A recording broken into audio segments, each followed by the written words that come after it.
Welcome to Unlearn, where we talk to industry leaders about unlearning how we go to market. I'm Kelly Sarabyn, and I run tech partner enablement and advocacy at HubSpot. And I'm Mathew, co-founder of Partnership Leaders. The old ways of going to market are getting more expensive and less effective. To thrive in an era of digital transformation, you have to go to market differently. Let's find out how. Hey, everybody. Welcome back to another episode of the Unlearn. I almost said the All-In podcast because that's what we watch on Saturdays. No way. I was just listening to that. I just had and the guys would be like, what the heck, I know. But this is the Unlearn podcast, this is where we unlearn bad habits and learn new things from people that we think will teach us some new things. And to that note, we have Doug Landis today. I'm super honored that our podcast actually has gotten to a level where we can actually have Doug on. So Doug, I think everybody knows you, but just for the folks that don't, can you just tell us a little bit about yourself? Yeah, no problem. I live in LA, if you can't tell by the hat. All my Bay Area people, don't hate on me. I grew up in the Bay Area. I'm still a Giants fan. I'm still a 49er fan. By the way, a little funny note, this is just kind of how I'm not a huge professional sports fan. So when I moved down to LA just a few years ago, I was looking for a hat that just said LA. And I wanted a black one because, black is like my favorite color. And so I bought this, and everybody, and I wear it back up in the Bay Area because I have to go up there every week. And everyone's like, are you a Dodger fan? I'm like, what are you talking about? It just says LA. And everyone's like, no, that's the Dodger logo. And I was like, what? Really? Ah, shit. Anyway, I'm Doug Landis. I'm a growth partner at Emergence Capital. If you don't know who Emergence is, we're a B2B SaaS investment firm primarily focused on Series A. We made a bet 20 years ago that all software was going to move to the cloud. I'd say it was a pretty decent bet. Early investments include Salesforce, Box, Yammer, Viva, Steelbrick, SuccessFactors, Zoom, I don't know, a couple others, Bill.com. My world is kind of interesting in that I sit on our investment committee. I help us to source deals, due diligence, and deals. But more specifically, I get in the weeds once we invest in a company, help them figure out how they're going to scale and grow on the go-to-market side from 1 to 10 to 50 to 100 to IPO, hopefully. Knock on wood, although the last couple of years it's been a little dry. Although if you were just listening to the most recent All-In podcast, after, so we're talking about how the new, the IPO market in 2024 might soften a little bit, or at least you might have some more companies come out. We'll see. Yeah. Well, and then they say that, and then on Monday there's an article that says silent quitting was the last was so H1. Silent layoffs is what H2 is all about, Yeah. I literally every day I'm like, oh, that happened too. Wow. I literally actually, right before this podcast, somebody just told me a company laid off 15% of their people yesterday. And no one talks about it, right? How about this? It's not. I don't even think it's so much silent layoffs. I think it's going to be silent companies closing their doors, meaning you don't hear about all the companies that are actually just shutting down altogether. Yes. We don't want to talk about it. We've had to do that with a few of our companies, and it's like we're not going to be able. That's not the kind of news you want to actually make public, because our responsibility is finding great companies to invest in. Everybody knows historically in the venture world that not all your investments give you that great fund return. Hopefully some of them at least give you your money back at a minimum, but sometimes you just got to shut the doors and take as much money out as you can, so that you can reinvest that in the companies that are doing well. But I would love to do. Someone should do this as a fun project, but just look for all the companies that went under that nobody has been talking about. That's really surprising. Yeah, and I think, what was it? Hopin as an example. Was this Hopin? Are they gone? I don't know if they're gone. But I think they were acquired though. Yeah, well, yeah. Which we know what can that look like behind the scenes, right? In venture world, that's called soft landing. Yeah, totally. Although the acquisition, and here's the crazy thing: the acquisition in that particular case could have made some of the founders, at least given them some cash. But for most everybody else and most of the investors, they probably lost money, a lot of money, especially given some of their most recent valuations. Yeah, but we don't talk about that part is real. And the number of founders that I know, like a lot of, there's not, we probably don't have to talk about this on this podcast because there's other things that I want to talk to you about. But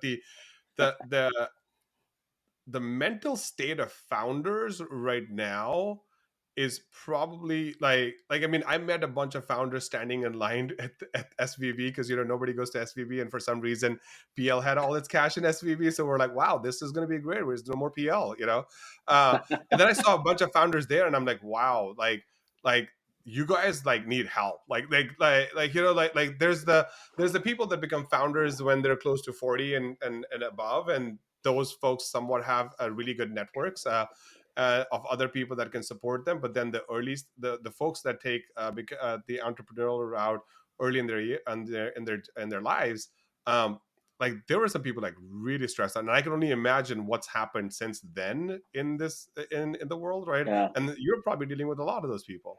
Well, I mean, look, the role of being a founder CEO is a very, very lonely job.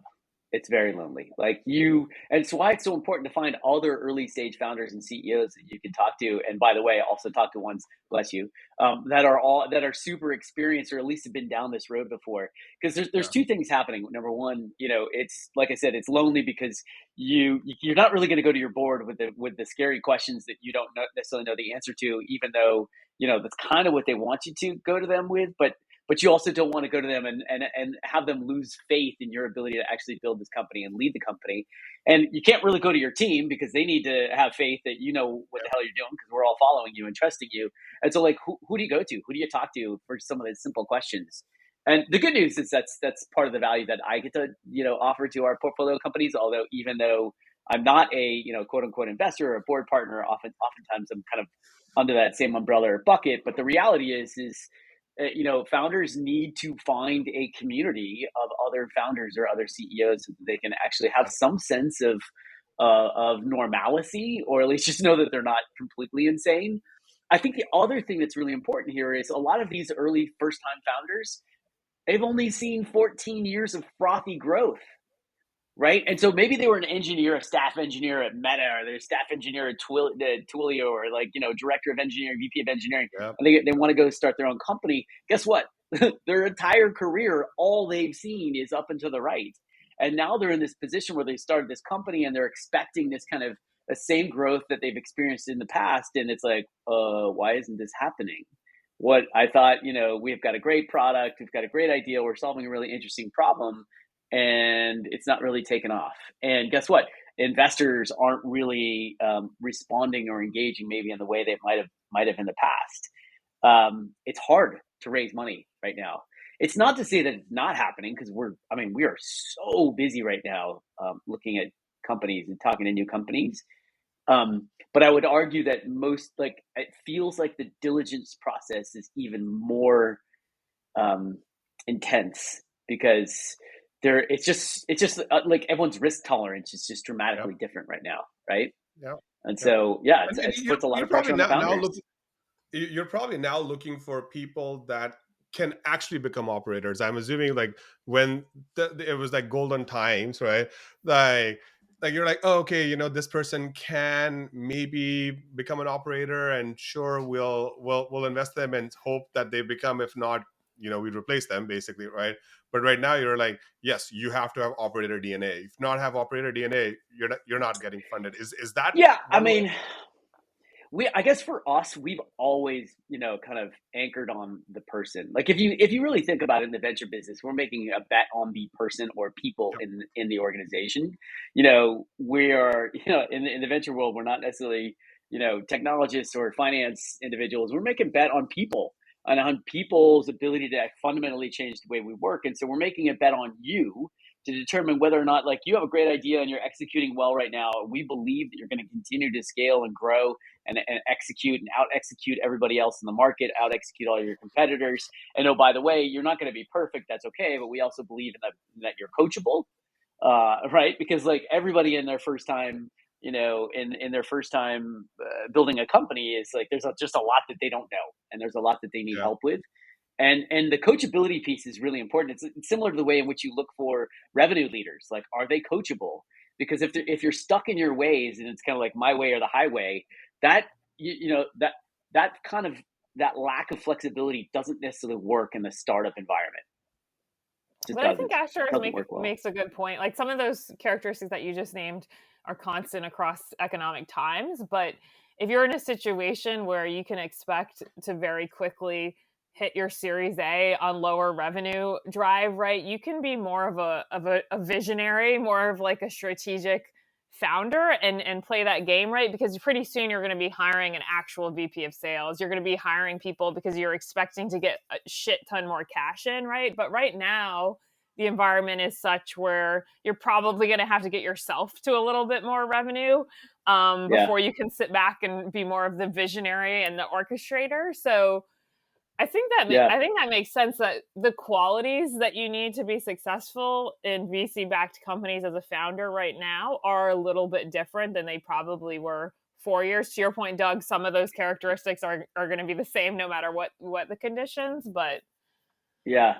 What's really interesting is we're seeing a lot more companies wanting to be a little bit further along in their growth before they go out and raise capital, because they want to go out and raise more capital so that they know it can last them, 24, 36 months versus, this will last me 12 to maybe 18 months, then we can go out and raise again, because no one really knows what the environment's going to be like in 12 to 18 months. And so it's like, I want to go out and raise, whether that's raising a bigger seed or whether that's raising, getting the company to 2 million to 3 million in ARR before you go out and raise your A, and you raise a bigger A because you want to make sure that it lasts. So it's a very different environment, but it feels to me like, Asher, kind of to your point, right now, the role of the founder CEO seems to be more important, and we're vetting that person out more than maybe it was 12, 18 months ago when it was super frothy, right? Yeah, it makes sense. Because it's like, you've got an amazing product and you can execute, and you know what? We can hire a great team. And you can be that visionary. Yeah, totally. Yeah, no, totally. And when you say companies are waiting a little bit further, is that because I think previously, if you hit 1 million ARR, you can go raise. It was kind of like the norm. Is that still the norm, or are you have to get to 2 or 3 and then go raise? No, you don't have to get to 2 to 3 at all, in fact. But if you get to 1 million and you're spending $3 to generate $1, right? If your unit economics are not great, if you don't really have a team, if you don't have a team in place or a vision to how this thing can be a really, really big, iconic software company, then it's going to be a little harder. And so it may take a little longer to go out and raise capital, at least raise good capital. There's always bad capital out there to go raise. People, look, the thing is we all still have money to invest. We have a financial responsibility to our investors to put this money to work. And some people are going to be desperate and they're going to throw cash out like they have in the past. But look at what's happened at Tiger. I'm not trying to disrespect Tiger, but they threw so much money around. It was crazy. And now they're trying to sell a lot of their positions, right, in the secondary market. So, look, I think right now it really is making sure that you've got just really strong fundamentals from a unit economic standpoint. And if you do that at 500K because you went from 0 to 500K in 3 months, then go out and start talking to people. Oftentimes, if we see some of that signal, we'll be like, hey, when are you thinking about raising? Maybe you want to do it a little earlier, right? Because their economics and the market opportunity and the team is so impressive. It's we want to get in front of this company before anybody else does. Do you think AI companies are frothy, or do you think that they're actually also on a more constrained view, or do you think that's an exception to the rule right now? I mean, look, anything. Well, first of all, let me just say there are no AI companies. They're just not. You're not an AI company. AI is just an algorithm that's been written, right? So if you have a very large and unique data set that you can then apply this algorithm to, and then from that create a new large unique data set that you own, then that's really interesting, right? What we really care about though is kind of the workflow components, because I'll tell you what, all of these quote unquote AI companies are basically kind of reselling Pard, ChatGPT, Poe, or some other large language model. They've baked it into their product. And they're basically a layer or a wrapper on top of it. And it's like, hey, we're this AI company. And the first thing that I say to them is like, awesome, good for you.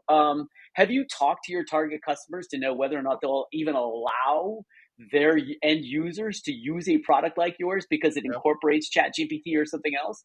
Because a lot of these big companies have policies in place where you can't use that internally. So it kind of changes things. Now, I would say if you are, if you're in the large language model space, if you're in the API or middleware or dev tools for large language models, definitely getting funded. No question. I mean, look what happened with Mosaic, right? As an example. Or even writer. Yeah, even writer, right? So the thing is like there are use cases out there, but once you start to kind of look under the covers, you start to wonder like, okay, what's really here? What's defendable, right? And also what's differentiated? Because in every category there's a co-pilot for, excuse my French, but fucking everything. And so it's like, yes, As AI our audience are people that are under 16, so we can't be using all these words. Asher likes to market to middle school. So. I am focused on future go-to-market leaders. That's so creepy. So look, here's the thing: AI has generated a ton of buzz, and so as a result, everybody's like exploring, digging in, and the reality is that we've been investing in AI technology companies for over 8 years. We call it coaching networks. And oh, by the way, you can just take a step back and be like, dude, AI has been around for 30 years. The only reason why it has all the buzz right now is because we actually have the compute power to use all of this data that everyone's been generating over the last 2, 3, 4, 5 years. Right. So now it makes it really interesting. We have access to doing more with this data, and we have some technology that's actually making things a lot easier for people. It's like, this is really interesting. What could be done? And that's the question that we're all asking ourselves. That's why I'd say that's why every VC firm right now is kind of slammed, because there's a lot to kind of unpack, right? There's a lot of like, all of a sudden we were just introduced to a whole new forest, and we're like, what is in this forest? Where's the gold? Where's the pot of gold there? So net, you guys actually do some work outside of the wine socials and the yacht parties and the helicopter rides and stuff like that. I get it. We don't do any of that. We get in. Now we unpacked what you actually do. Okay, it sounds like a very stressful job. It is. Our diligence team is working overtime right now on deals, and the things that you have to believe, and the amount of conversations that we're having about like, okay, is this truly differentiated? Is this team really special? Is this product really adding a ton of value? Where is the AI capabilities really truly differentiated and defendable? There's just a lot more. It feels like we're going another layer or two deeper into our diligence process. And my hunch is almost every VC firm is likely doing this because, again, it goes back to that kind of risk profile. We need to make really, really strong, educated bets. Yep. Okay. Let's move to the different part of the podcast where I actually wanted to ask some more intelligent questions for my over 16 audience. The audience I actually want to be in front of, right? I can imagine they appreciate it. Exactly. So the why I wanted you on the podcast was because you're very plugged into what all the functions, let's say the go-to-market functions called sales, marketing, customer success, and let's call them partnerships, right? Like what all these functions are doing, right? And there's a lot of. I'm really glad you added partnerships in there. I know. I have to add partnerships. If you had asked Doug that same question, he would have said it all without partnerships. No, no. I know you guys invested in partner. No. Doug would have used the other P word, which is product, basically. So that's probably what we're doing. Look, unfortunately, the go-to-market umbrella tends to predominantly just be like sales, marketing, and customer success. You could argue that partnerships falls under sales. You could argue that. But to your point, it really should be its own standalone category. I think the challenge is at Series A and B, partnerships isn't usually on most people's radar. Yes. I mean, it's not part of the big three because they're like, I'm just trying to figure out this direct motion and land customers. I'm trying to figure out how to get in front of them. I'm trying to figure out how to land them and how to support them and keep them happy. Right. And who's going to do this? Yeah. So I guess the thing that I believe, at least it's my opinion, that each function is going through their own challenges right now. And it's important to understand those. And there hasn't been at least one podcast out there that's actually unpacked them by people like yourself who are actually help supporting these companies, right? And so if you take each function, right, and you work with so many people, you're plugged into all of the latest and greatest playbooks and stuff, based on all the folks that are trying to innovate inside these functions, right? So let's hear from you around let's unpack each function at one at a time, but like, what are the challenges and things that sales is struggling with right now? Just have a small question. Exactly. Yeah, geez. I mean, answer in 2 minutes. Let's see. Pipeline is totally dried up. Conversion rates are crashing. Deals are getting pushed. More people are involved in the deals. CFOs are getting involved in deals over $10,000 and higher. Win rates are crashing. What else can we talk about? Like, I mean, you name it. Like, basically every aspect of the sales organization is just struggle city right now. Yeah, for the most part. And you have a lot of like sales executives being asked to leave, right? More than any time I've ever heard, right?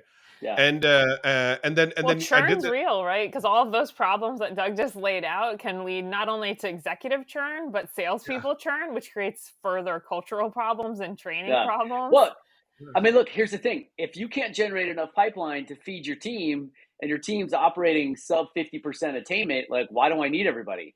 It's too costly, right? So like that, I mean, that's the reality. Now, I think oftentimes people have a tendency of the reaction is like, oh my gosh, we've got to cut all these salespeople. And the reality is maybe it's because our burn was too high and we over indexed and overhired. We hired for this quota capacity that, guess what, we're never going to hit anyway. So like, we just have too many people, right? Because unfortunately, when things were frothy, it was like, we got to triple, double, right? And then all of a sudden it's like, whoa, we're not actually going to do that, but we've been hiring to that. So now we need to pull back. We need to pull back. And, look, to be honest, a lot of it makes sense because we were burning too much cash in most situations. And if you can't get your burn in line, then you got to make cuts. And unfortunately, you're going to make cuts with everybody who's not necessarily performing. Yeah. And at the leader level, right? Like, again, I literally just did the data. There's like 37,000 CROs and about 28,000 CSOs. And every 4 days, I'm seeing more CSOs being hired than CROs. So what's happening at that level? Well, first let's define the difference between a CRO and a CSO. Totally. But let's say the CSO is basically just a leader of all sales, and then the CRO is the leader of all sales, marketing, customer success, and partnerships.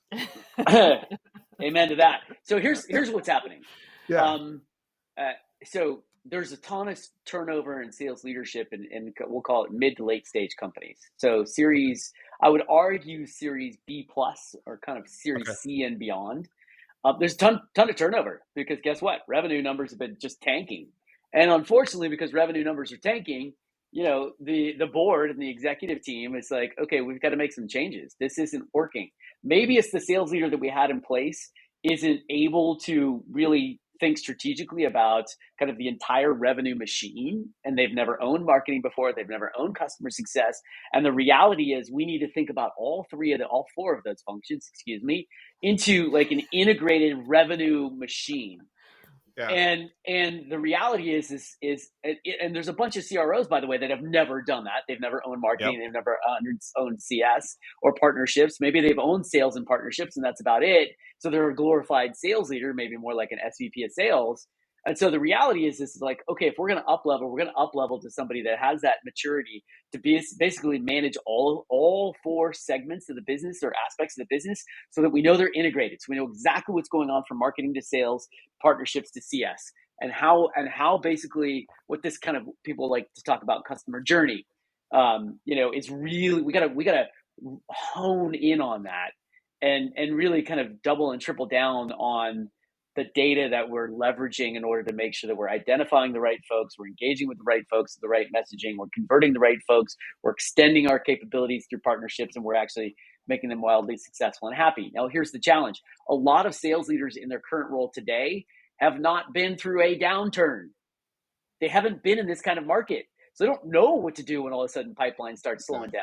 They don't know what to do when all of a sudden their attainment targets are going way down, and net new logo landing is now 20-30% of your revenue numbers, and you're like, okay, great. Well, then if I'm getting most of my pipeline and most of my revenue is coming from expansion and upsell, well, customer success owns that.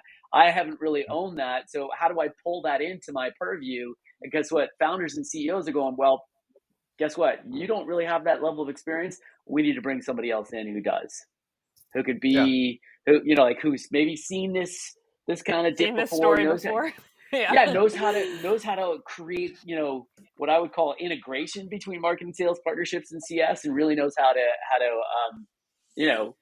financially also think through what's important in order to actually get kind of the unit economics in line. Yeah. We got a bunch of CRO searches going on right now, and it's largely because we're up leveling the sales leadership. It's just that time to make a switch. And would you say that I guess first comment is I've always believed that over time, as a company grows, the person who owns all existing revenue is really the new CRO, right? Because they especially in recurring revenue businesses, so much revenue sits in customer success and then the new business is 15% of all revenue, but it's the most important because that's where the land and expand starts from, right? That's where the expansions come from. Yeah, totally. Correct. So it's important, but the person that's maintaining the current revenue which pays all the bills, actually, I think is actually the real CRO. And now we're kind of starting to see that because there are a lot of customer success leaders who have already up-leveled themselves thanks to Gainsight and Nick and all those people, because there's about 10 or 11,000 chief customer officers now, and they've learned how to become operational leaders versus previously they were just renewals people. That's interesting. I don't know. Chief customer officer doesn't necessarily come out of CS though. Doug, have you seen more CS leaders becoming CROs or whatever we want to call it, owning all this? I haven't either. So no, I don't know. I haven't. Not from the CS side. I certainly have come from the marketing side. CMOs becoming CROs. Yeah. I've seen a lot of that happen. Well, Sixth Sense just made that move, right? Yeah, totally. They just announced it yesterday. Well, because in PLG companies, right, in PLG companies, marketing plays an even bigger role in driving revenue than it did in those enterprise sales where it's a more marginal role. Totally. So in those type of companies, it makes total sense. All right, let's move to marketing. I mean, the reality, by the way, but the reality is on the CS side, so many people on the CS side were not necessarily, they didn't want to be in sales, right? So it's taking that commercial transaction that's happening in CS and pulling that actually into the sales side it happens often because it's well, these are real commercial transactions. We need to make sure that we're handling them the same way as if we're handling kind of a net new customer. And so the chief customer officer, and by the way, on the kind of the CCO side of the house, typically they own CS, they own support, they own implementation, they own integration. Yeah. And by the way, a lot of those things aren't necessarily revenue drivers. So the reality is what you really need to think about is the things that are driving revenue. Do you pull that out and pull that under, somebody that actually has kind of more skills on the kind of that commercial transaction side, or do you go out and find CS leaders that have kind of owned that side of the business before, that own those transactions, whether it's renewals or upsells or expansions, and kind of allow them to grow? The challenge, I just haven't seen many people who have been VP of CS and they've owned a significant revenue number and make that transition over into the direct selling side, the net new business side. I just haven't seen much of it. If anybody knows of anybody that's done it quite well and successfully, I would love to talk to them and find out more about what made them so successful. Same thing with partnerships. Have you seen many people that were VP of BD or VP of partnerships and they made the transition over to being, they own all revenue or maybe even turned into a CRO? I did it for a startup. I don't know if that counts. It's not common. Let's put it that way. It has happened, but it's not common. Understanding the operations and understanding the plumbing and actually actively managing a P&L, it's very difficult coming from the other from pure play partnerships, right? I mean, you have to spend a couple of years in sales, understand the rigor, and then and that's why these multidisciplinary people that actually go from sales to partnerships and then rise, they actually are way more successful than any other function that they rise up from.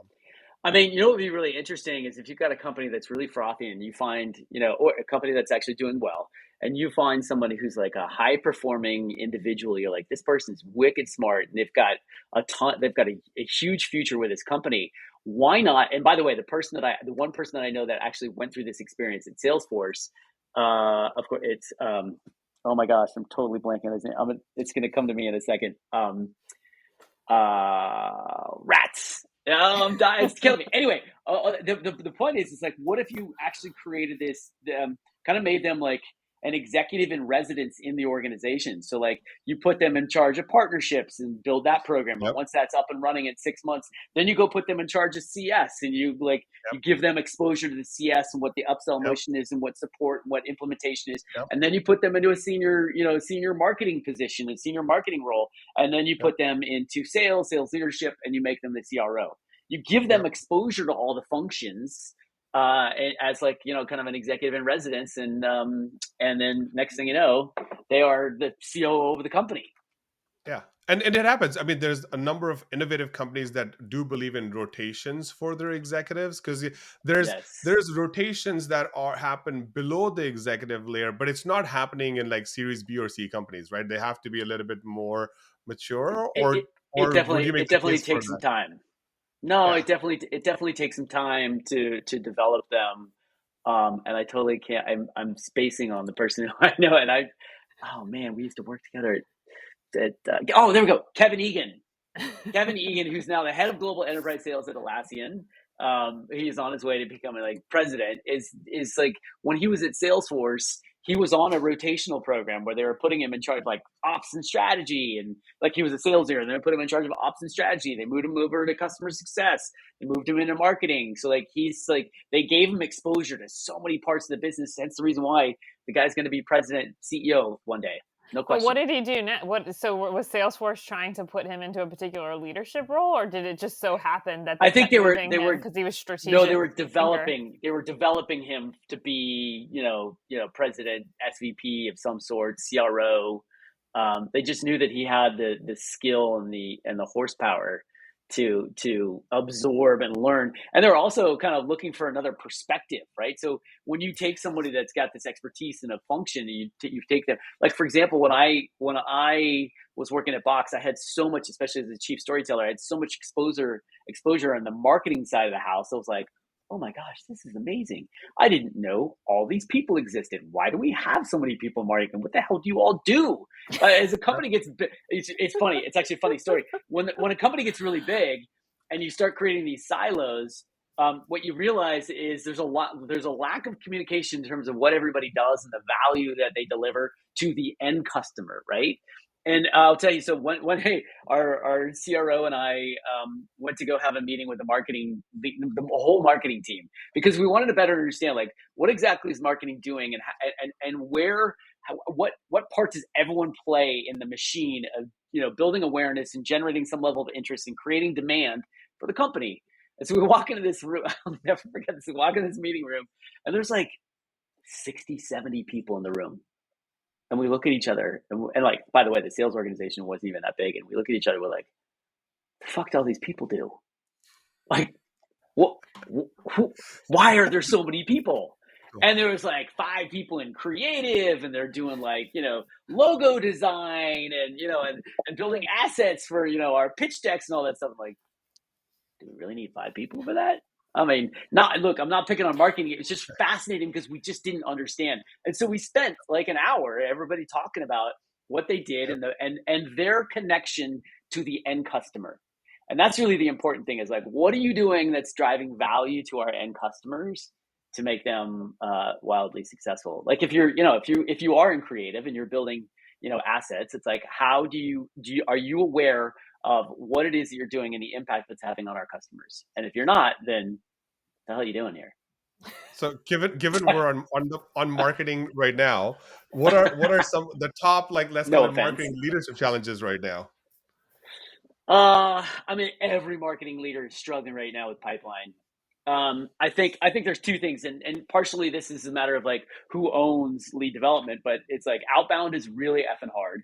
we have saturated the market with all this technology and with all these Yep. I'm going to call it cheeky gimmicks for like outbound prospecting, and nobody really cares or is paying attention these days because they're like, you know what, I don't have budget. This isn't that much of a priority, and I sure as shit don't want to take this up to the CFO and get my hand slapped for spending time on something that's not really adding enough value or one of our top 3 priorities that we're trying to solve for. But at the end of the day, it's like, is our ICP really the right ICP?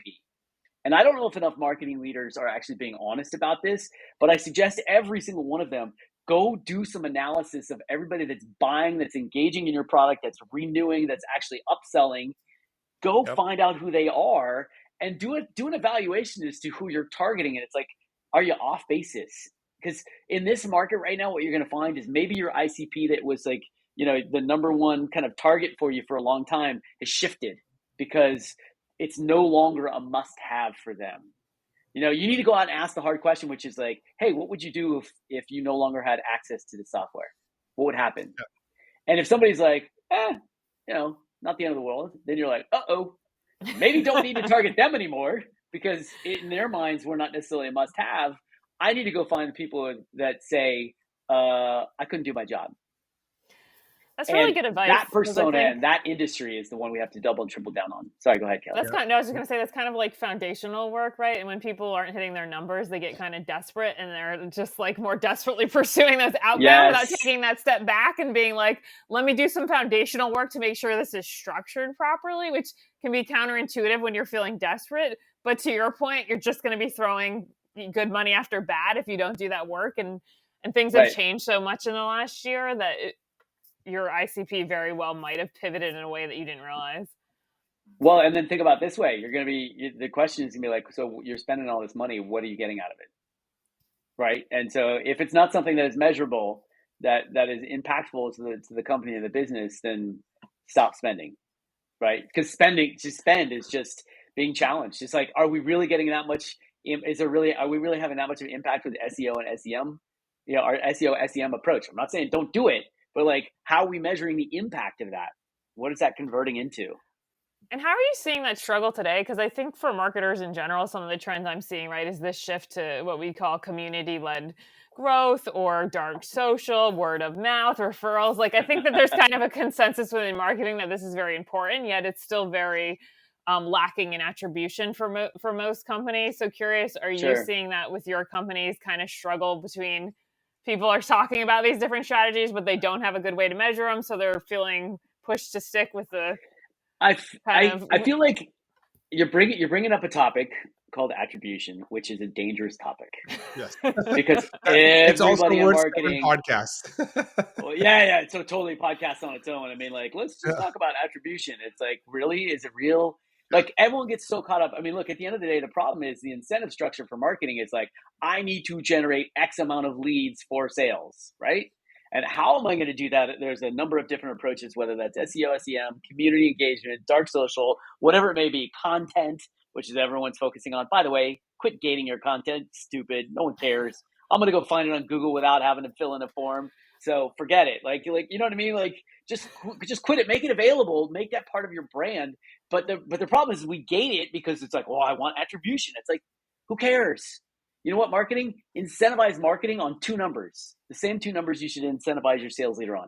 Top line revenue, net dollar retention, period. If it takes 1,000 leads or 10,000 leads to help you get to your top line number and to make sure that you're actually landing the right customers that are happy and that are going to renew or expand, I mean, it doesn't really matter. It's a matter of like really being clear about what's working and not working and knowing when and how to double down, right? And integrating or partnering with your sales leader and be like, okay, what's working? And this whole BS of finger pointing, like, oh, these leads that you're sending over, they're not really converting. Marketing's like, well, your reps suck, right? Well, that's not fair. And sales is like, your leads suck. Exactly. I mean, it's a total Glenn Ross situation, right? But at the end of the day, hey, marketing leader, go sit on the call, go listen to calls of the sales reps and try and understand how the conversation's going and what is arguably not working. Because guess what, marketing? I guarantee you probably never had a call like that yourself. They're hard. They're really hard, especially in this market. And, we got to be careful about what do they say, like, throwing rocks when you live in a glass house kind of thing. It's like stop finger pointing and start thinking about ways in which we can help one another. Because again, our end goal across the board is driving top line revenue and net dollar retention. That's what we should all care about. Like, what are we going to do to really drive that? One thing, Kelly, I'll add to that list of things to try. By the way, community is a great thing to try. Community is really hard to convert into real customers because you put a lot of energy, and building a community takes a ton of lift, because the amount of energy that it takes to keep the community alive and fervent, I know, because I've got a community of our own go-to-market leaders across the portfolio. And guess what? I'm predominantly the one that's posting and sharing and trying to pull out, because guess what? It's not in front of them every day, and it's not in front of their workflow every day. And so they're not going to go in and be like, oh yeah, I just saw this great post, and like, hey, I need to hire somebody. Does anyone have X? Or what are you hearing in terms of comp plans for SDRs? Has anything shifted? So community is important. Just know that's a heavy lift, and there's a big expense there. But there's another thing that I think that is kind of blossoming right now, is this whole notion called network-led growth. The value of your own brand, your personal brand, your company brand, your customer brand, the value of all that can lead to really great commentary, can lead to referrals, can lead to, the fact that, most people aren't capturing like who their best customers are and why, and how to leverage those throughout both marketing, sales, and even customer success conversations. It's just, it's lost money. It's totally lost money. And no one really spends enough time thinking through, who those customers are and why, and how can we best leverage them. I think people get caught up on the fact that, like, oh, if my reps are spending all their time on LinkedIn to build their personal brand, are they going to go off and build a side hustle, and then they're not spending enough time on, on our business? It's like, well, what if marketing were building assets for the sales team to actually go out and use to help them build their own brand? That's interesting. Yeah. Right? So just on the community piece real quick, I just spent a day at the community summit. It was supposed to be 2 days, and then we just didn't go the second day. And what a ringing endorsement of this event! Why? I mean, I'm about to break this down, right? So, like, I thought that partnerships was like tough. You know what's tough is community management and community leadership, right? And they are struggling because there's like brand communities and business communities. That's how they like differentiate the two, right? And then there's like things like what Partnership Leaders is building, and then things like what companies own, like Atlassian has an amazing, or Notion has an amazing community, right? And so, but the leaders of those communities haven't been able to elevate themselves to a level where they could also contribute or become a part of the P&L, right? And then they could generate, right? I mean, there are ways. I'm not saying that. I mean, when PL is like taking sponsorship dollars, then we generate some revenue for our sponsors. But those people that came to this conference, right, they were just looking for more connection, which was really the core of what they thought about, versus conversion. And if you had more conversion people inside the community, but you would care actually more. see a lot. Totally. Yeah, they would. For sure. And I asked the question, I'm like, hey, what, you guys are all here, you're leaders, what percentage of your marketing team's budget are you going to go ask for? Right. And it was like crickets. And I'm like, wait, this is like the most important thing that you would ask for. But would you argue it's because it's still early? Like, people it is still, totally, the whole community-led growth is still really well, early. And that's the connection between community and conversion is tricky, right? Because the whole notion of a community is there has to be a space where people feel like it's sincere, authentic, you're engaging, it's personal. So there are ways, but there's not an established playbook. And I think there's two things, right? There's building and owning your own community, and there's going into other communities and being able to leverage those to build your brand, make those network connections. And to your point, Doug, like empowering your, say, entire sales force to learn how to do this so it's scalable. But then you do need that back end plan. Like, ultimately, how is this going to lead back to the sale? And I just don't think we have those established playbooks, and people are thinking about it right now, but it's not yet. If you actually take, like, Chris and I walked out, well, Chris is my co-founder. So like Chris and I walked out of the first day, we met with David Spinks, who's the leading thought leader, and Richard Millington, who's actually supported a lot of people understand how to operationalize that, right? We walked out and we're like, we take community, take partnerships, put it together, and that's what technically what Doug is talking about, which is network-led growth, because you're going to have your own network, and then you're going to rent other people's networks. And you know who does that really well? Telecom companies. They do it really well. Interesting. Wait, tell me more about that. Yeah, so Verizon has its own network, right? But then when you roam around in other countries, they're borrowing other people's networks. Oh, right? yeah, true. Fuel lines do fuel companies do it. They borrow people's networks for like last mile delivery of fuel. I'm sure if we looked at Amazon supply chain, there's a lot of like using. So wait, is this a metaphor? Yeah. Is this a metaphor for tapping into other people's social networks? Social networks is fine too. Like a weird pivot into telecom. Yeah. But I'm just talking about like the network is like, when you say network, this is like huge. This is almost, at the end of the day, this is almost always this is like the biggest lesson I learned from Lean Data, right? When I was there, it's like all of these problems at the end of the day come down to matching and routing. If you can match and you can route, you're gonna have success. And CROs still struggle with that today. CMOs still struggle with that today. Partner people struggle with that today. Customer success people just like that. And you have to build your network. So I totally believe in where all this stuff is headed. But it was just interesting. We spent a day and a half in community, and we're like, wow, like these people are really struggling, I gotta say, Asher, that's probably my favorite comment of the week. Is if you really actually think about how so many problems on the go-to-market side of the house can be boiled down to, it literally can be boiled down to matching and routing. Totally. Like, it's crazy. It is so true. Like, are you matching the right leads? Are you matching your messaging to the right, prospects? Yeah. Are you matching the right leads to the right AEs? Are you matching the right AEs to the right solution? Are you matching the right partners to your solution? Like, it's pretty great. Matching and routing. I like it. Everybody totally take note. This is my sole reason. Like when so like think about this, right? So like I'm at Avalara. I was very blessed and fortunate to be part of the 44 execs that were going to take the company to an IPO. And then I had this opportunity to go to Lean Data. And then my biggest problem at Avalara was partners are like, take my leads, like we love you, et cetera, and it takes forever to go through this like supply chain of this pipeline of marketing and sales to get to the salespeople. And I look at this company and I'm like, man, matching and routing. And if you guys like, I mean, this is like nerding out on matching algorithms, but if you think about it, eBay struggles with matching. When people go put returns in, those returns have to be put into the right bins. When people say, hey, I want this and this and this and this from Amazon, there's like robots that have to go around and like pick different things, put them together and send them out, right?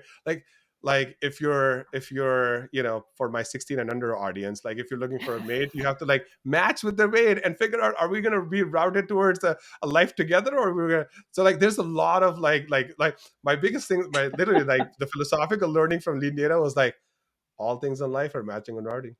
Well, marketplaces, right? Like marketplaces hugely struggle with matching, whether it's on the consumer side where you go to Amazon and their suggested products stink because they're mostly sponsored that you have no interest in, or Netflix, right? It's like there's so much potential there to do better matching between the buyer and the consumer. And that's the same with B2B marketplaces. Right now, it's usually just like, hey, here's a category, browse through our 500 apps. Like the potential there, if there's better matching, the conversion rate would go through the roof.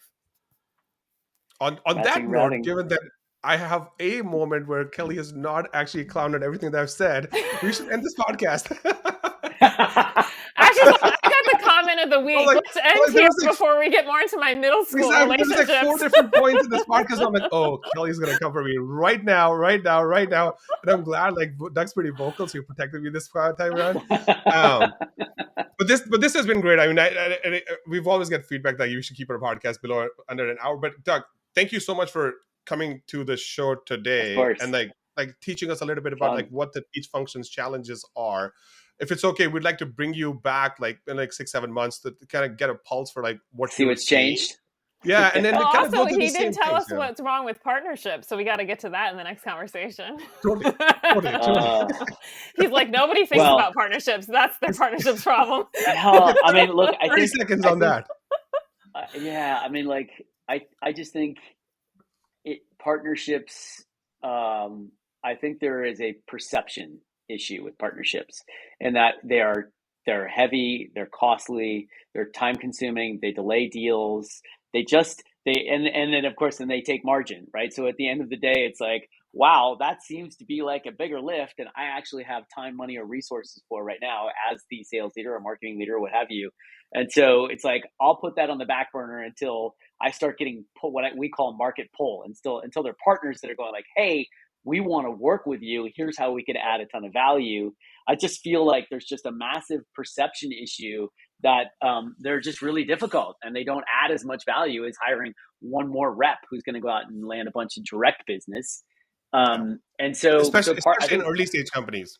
Totally. Oh, especially in early stage companies, it can be a distraction. So it's like, hey, do we have the energy or the resources right now to focus on this? If not, then like, let's just go and like, kind of strong arm our way to, 10, 15, 20 million, and then start thinking about partnerships because we need faster, broader expansion. So look, I think in the partnership community and the ecosystem, I think there's a lot that can be done to start to maybe reorient the narrative around how partnerships can be value add with very little lift, right? And also with very little conflict. Because again, there's another correlation of partnerships. It's just like, oh, I bring in partners. Now I got this channel partner conflict with my direct reps. And how do I navigate that? There's just, it can all be done quite easily. It's just, there's perception out there that it's harder than maybe it should be. And it ends up being a little bit more costly. And so like, I think partner folks need to go, we need to do more branding to try and deflate some of those.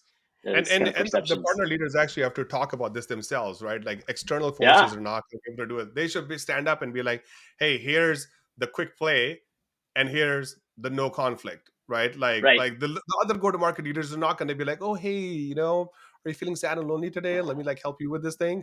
Like the leaders actually have to step up and be like, no, this is actually how it's done. I have a quick branding question for you because this is a perennial debate within the partner community. Some people are trying to go with ecosystem-led growth because they want to completely change the narrative and say we're totally different. Do you think that partner-led growth, or maybe even trying to go in with your network-led growth, which do you think is going to be the most successful? Well, look, I unfortunately I hate to say it, but the word partner is just too loaded with maybe not necessarily negative experiences, but it's just a loaded term because it's been around for a long time. Partner and channel to me feel a little bit dated. So we need something new. I think ecosystem is a little too nebulous. It's a little too hard to like, what the hell does that even mean? What is an ecosystem? And like, do we have one? Do we not have one? And how do we create one? I think network and community really feel a little bit more closely aligned. Network, because arguably, look, you have partners, right, that are expanding your reach, right, either into new industries, new segments, and new markets that you couldn't get on your own. So basically, it's an expansion of your own network itself, right? Yep. And so if you maybe that's just a more modern way of thinking about like the value of partnerships is this network expansion, right? Whether that's through product or whether that's through just partnerships and relationships, doesn't really matter. It's just expanding your reach, it's expanding your network. I tend to like that. Like it. Cool. If Thanks. the network officer becomes a thing, we'll attribute it to Doug Landis, There you go. He started the whole thing. Thanks for distracting us from actually getting partnerships done with this all the network BS. Just kidding. All right. Again, Doug, thank you so much. I mean, you're super lively. And also, folks, Doug is one of the most nicest people in Silicon Valley for like helping people out. He's always around. And again, we don't know each other that well. I mean, I think we've met like maybe 7 or 8 times. I know. But as soon as I met you, I was like, I like him and he gets it. And he's got a voice for a community that has largely been viewed as less than, if you will. And that's not the case. Super. All right. Thank you so much, folks. We'll see you at the next episode. Thank you for listening to Unlearn. Subscribe wherever you listen and visit unlearnpodcast.com for the transcripts.